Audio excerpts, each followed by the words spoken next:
సుప్రీంకోర్టులో కేసీఆర్ పిటిషన్ పై విచారణ రేపటికి వాయిదా పడింది. కోర్టు సమయం ముగియడంతో కేసు విచారణను న్యాయమూర్తి మంగళవారానికి వాయిదా వేశారు.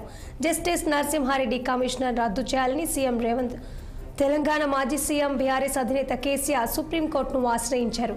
జస్టిస్ నరసింహారెడ్డి కమిషన్ సమన్లపై జూలై 1న హైకోర్టు ఇచ్చిన తీర్పును కేసీఆర్ సుప్రీంకోర్టులో సవాలు చేశారు.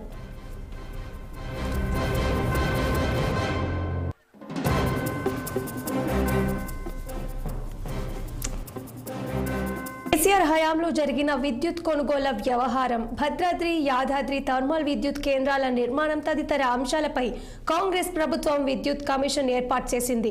విశ్రాంత న్యాయమూర్తి జస్టిస్ ఎల్ నరసింహారెడ్డి నేతృత్వంలో కమిషన్ను నియమించింది.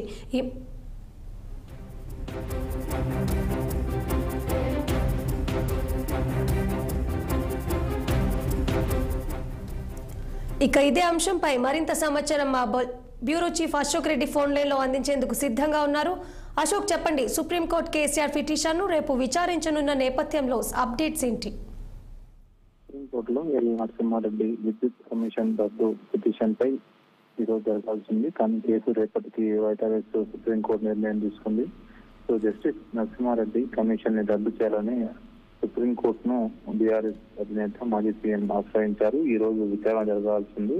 జస్టిస్ చంద్రచూడ్ ధర్మాసనం విచారణ జరపాల్సింది, కానీ సమయం లేకపోవడం వల్ల కేసుని రేపటికి వాయిదా వేస్తూ నిర్ణయం తీసుకుంది. సో ఒకవేళ రేపు విచారణ మాత్రం ఖచ్చితంగా జరిపే అవకాశం ఉంది. జస్టిస్ నరసింహారెడ్డి కమిషన్ సమన్లపై జూలై 1న హైకోర్టు ఇచ్చిన తీర్పుని సుప్రీంకోర్టులో సవాలు చేస్తూ కేసీఆర్ నిర్ణయం తీసుకున్నారు. సో కేసీఆర్ హయాంలో జరిగిన విద్యుత్ కొనుగోలు వ్యవహారం, భద్రాద్రి యాదాద్రి థర్మల్ విద్యుత్ కేంద్రాల్లో నిర్మాణం ఇతర అంశాలపై విద్యుత్ కమిషన్ ఏర్పాటు చేసింది కాంగ్రెస్ ప్రభుత్వము. సో విశ్రాంతి న్యాయమూర్తి జస్టిస్ ఎల్ నరసింహారెడ్డి నేతృత్వంలో కమిషన్ ఏర్పాటు చేసి కేసీఆర్ కి నోటీసులు జారీ చేసింది. కేసీఆర్ తో పాటు అప్పట్లో పనిచేసిన విద్యుత్ రంగంలో పనిచేసిన అధికారులు కానీ ఇతర ముఖ్య నాయకులను కూడా పిలిచి విచారించింది. సో ఈ తరుణంలో జూన్ 15వ తారీఖు నాడు హాజరు కావాలని గతంలో నోటీసులు ఇస్తే జూన్ 15వ తారీఖు హాజరు కాకపోగా కేసీఆర్ 10 లేఖల